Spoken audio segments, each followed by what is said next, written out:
Here's how to use Pinterest trends to grow faster.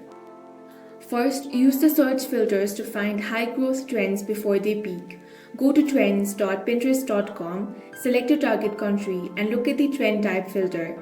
Instead of just looking at the top monthly searches, filter specifically by growing trend. This isolates the keywords that are actively accelerating right now. This gives you a massive competition advantage if you create fresh pins for them within 1 to 2 weeks. Second, use the demographic filter to perfectly align with your target audience. Pinterest Trends breaks down search data by age range and gender.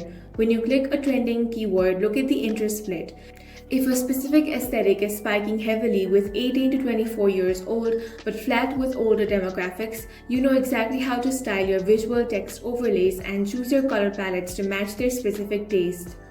Finally, you want to head over to Pinterest Predict section to build an early content calendar. This predictive features forecast massive year-long macro trends across major categories.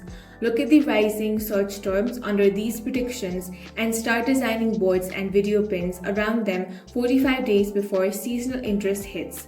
By the time the general public starts searching for those concepts, your optimized pins will already have established search authority. That's all for this video. If you found it useful, make sure to hit the like button and subscribe for more videos like this.